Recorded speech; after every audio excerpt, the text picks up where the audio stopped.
السلام علیکم ورحمۃ اللہ وبرکاتہ۔ نحمدہ و نصلی علی رسولہ الکریم، اما بعد فاعوذ باللہ من الشیطان الرجیم، بسم اللہ الرحمن الرحیم۔ ہم عین الفقر پڑھ رہے ہیں، اس کا پہلا باب جاری ہے۔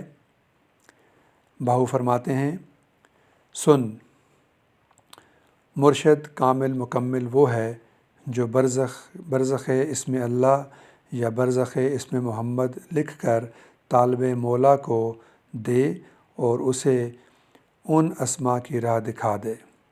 برزخ سے مراد دو جگہوں کو ملانے والا پل یا دو مقامات کے درمیان کی جگہ ہے۔ حضرت سخی سلطان باہو رحمۃ اللہ علیہ نے اسم اللہ ذات اور اسم محمد کو برزخ اس لیے فرمایا ہے کیونکہ یہ عبد اور معبود کو ملانے کا ذریعہ یا وسیلہ ہیں۔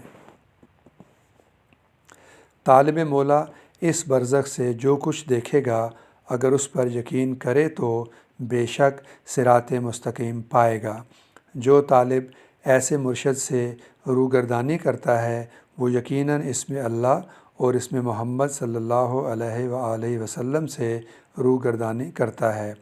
کلمہ طیب میں بھی یہ دونوں اسم موجود ہیں۔ جس نے ان دونوں اسماء یعنی اسم اللہ اور اسم محمد صلی اللہ علیہ وآلہ وسلم سے روگردانی کی، اس نے کلمہ طیب سے روگردانی کی، اور جس نے کلمہ طیب سے روگردانی کی وہ مرتد ہو گیا، اور مرتد کی نماز، روزہ اور کوئی بھی عبادت قبول نہیں ہوتی۔ حضرت علی کرم اللہ وجہہ کا فرمان ہے، جس نے مجھے ایک حرف سکھایا وہ میرا مولا ہے۔ ہر شخص استاد سے جو پہلا حرف پڑھتا ہے وہ اسم اللہ ہی ہے، کیونکہ استاد جب پڑھانا شروع کرتا ہے تو سب سے پہلے جو سبق دیتا ہے وہ بسم اللہ الرحمن الرحیم ہے، اور بسم اللہ حقیقت میں اسم اللہ ہی ہے۔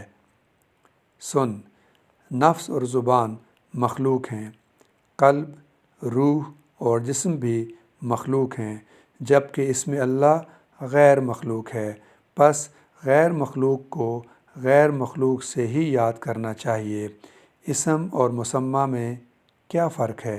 صاحب اسم محض ذکر کرنے والا ہوتا ہے، جبکہ صاحب مسمہ اللہ تعالیٰ کی ذات میں غرق ہوتا ہے۔ صاحب اسم مقام مخلوق پر ہوتا ہے اور صاحب مسمہ مقام غیر مخلوق پر ہوتا ہے۔ صاحب مسمہ پر ذکر حرام ہے، کیونکہ صاحب مسمہ ظاہر اور باطن میں ہر وقت حضوری فنا فی اللہ میں مکمل طور پر غرق ہوتا ہے۔ جو شخص روز ازل سے حضوری فنا فی اللہ کی مستی میں غرق ہو، اس کا جسم اسم اللہ سے یوں یکتا ہوتا ہے جیسے نقش اپنے نقاش میں سمایا ہو اور اس کے ساتھ یکتا ہو۔ باہو فرماتے ہیں، نقاش جب نقش میں سما جاتا ہے تو سارا گھر، قلب اور وجود نقاش بن جاتا ہے۔ نقاش سے کیا مراد ہے؟ صاحب مسمہ مرشد کامل اکمل جو اسم اللہ ذات کی تمام خصوصیات کا حامل ہو، اس کو نقاش کہیں گے۔ اور نقش کیا ہے؟ اسم اللہ ذات۔ تو باہو نے کیا فرمایا کہ نقاش جب نقش میں سما جاتا ہے تو سارا گھر یعنی قلب اور وجود نقاش بن جاتا ہے، یعنی صاحب مسمہ مرشد کامل اکمل بن جاتا ہے۔ اگر تو اللہ تعالیٰ کے رازوں کا محرم بننا چاہتا ہے تو نقاش سے غافل مت رہ۔ حضور علیہ الصلاۃ والسلام کا فرمان ہے، ایک لمحے کا تفکر دونوں جہانوں کی عبادت سے بہتر ہے۔ اس حدیث مبارکہ میں جس تفکر کی بات ہوئی ہے وہ انتہائی درجہ کے طالب کا تفکر ہے، جو اسم اللہ کے برزخ سے فنا فی اللہ ذات ہو، نہ کہ ذکر، فکر اور مخلوقات کے نظارہ کے ذریعے صاحب تصرف کے مراتب پر پہنچانے والا تفکر کا۔ حضور علیہ الصلاۃ والسلام کا فرمان ہے، انسان جب اللہ سے ڈر کر اللہ کی طرف دوڑتا ہے تو اللہ اسے قبول کر لیتا ہے۔ وہ اپنے نفس سے علیحدہ ہو کر اللہ کو پکارتا ہے اور اپنی روح اور قلب سے بھی علیحدہ ہو جاتا ہے اور پھر پکارتا ہے اللہ۔ پھر جب انسان اللہ کو پکارتا ہے تو اس کی روح نور حق تعالیٰ کا سمندر بن جاتی ہے۔ جب عارف واصل فنا فی اللہ اسم اللہ ذات کے برزخ کو تصور سے اپنے دل پر نقش کرتا ہے اور اسے دیکھتا ہے تو اس کا جسم اسم اللہ ذات میں غائب ہو جاتا ہے۔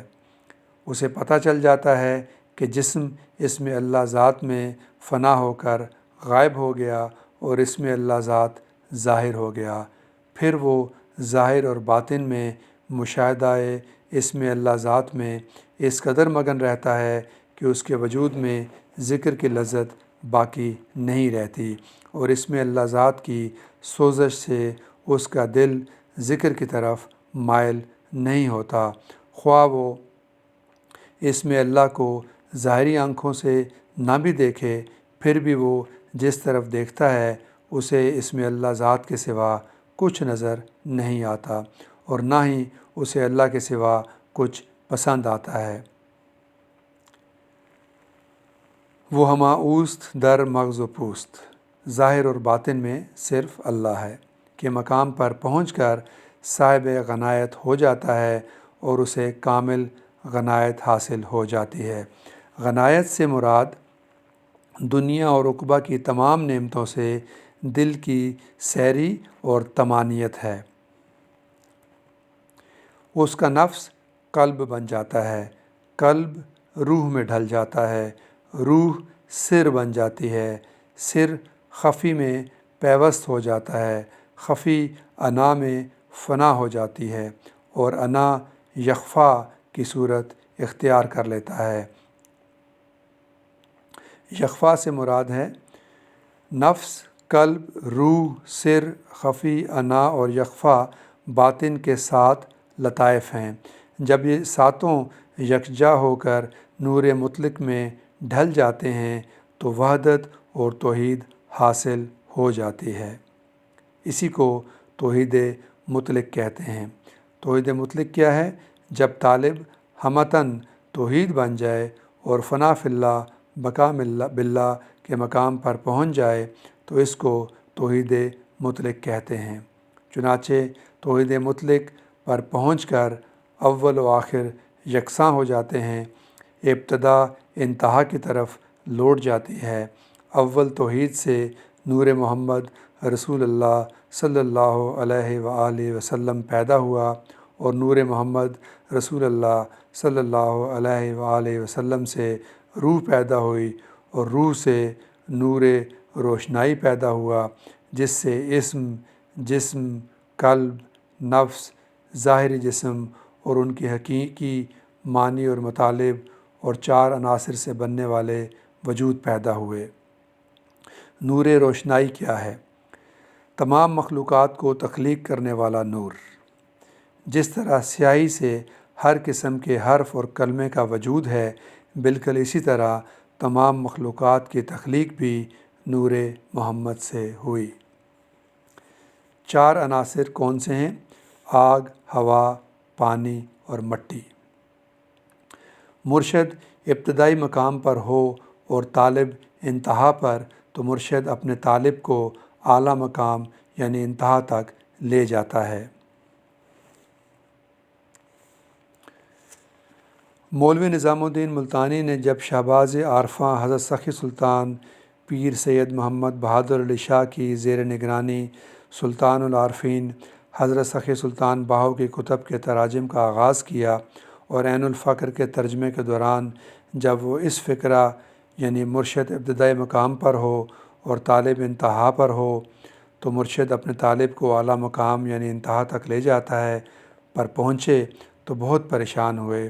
ان کو اس فقرے کی سمجھ نہیں آ رہی تھی۔ وہ یہ معاملہ شہباز عارفاں حضرت سخی سلطان پیر سید محمد بہادر علی شاہ کے پاس لے گئے اور عرض کیا کہ کیا یہ فقرہ صحیح ہے؟ تو پیر بہادر علی شاہ رحمۃ اللہ علیہ نے اس کو سلطان محمد عبدالعزیز کے پاس بھیج دیا۔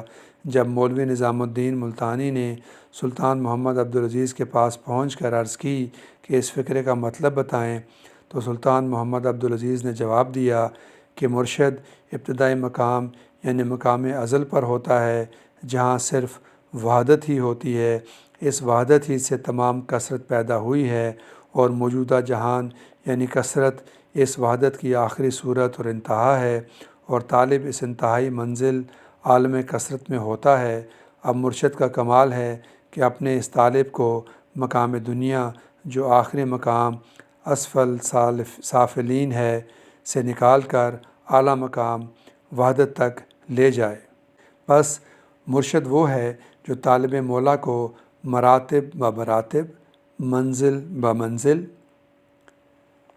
مقام بمقام گزارتا ہوا ازل یعنی ابتدا سے ابد یعنی انتہا تک پہنچا دے، پھر اسی طرح مراتب بمراتب، منزل بمنزل، مقام بمقام گزارتا ہوا واپس ازل تک لے جائے، اور طالب مولا کے وجود کو اللہ تعالیٰ کی توحید میں غرق کر دے، حتیٰ کہ طالب ازل سے لے کر ابد تک کے کسی مقام اور منزل کی راہ و رسم سے بے خبر نہ رہے، اور چشم زدن میں ازل اور ابد کا مشاہدہ اپنی نگاہوں سے کر لے۔ حضور علیہ الصلاۃ والسلام کا فرمان ہے، وطن کی محبت ایمان میں شامل ہے۔ مرشد وہ ہے جو طالب مولا کو مقام توحید پہ وحدانیت منفرد میں داخل کر دے۔ مقام منفرد کیا ہے؟ وہ مقام ہے جہاں نور اول یعنی نور محمدی صلی اللہ علیہ وآلہ وسلم نور خدا سے جدا ہوا۔ اے طالب، صدق کے واردات سے سن، مرشد ہی وہ رہنما ہے جو مقام منفرد تک پہنچا کر طالب کو بقا عطا کر دیتا ہے۔ سمجھ گیا جو سمجھ گیا، وما علینا الا البلاغ۔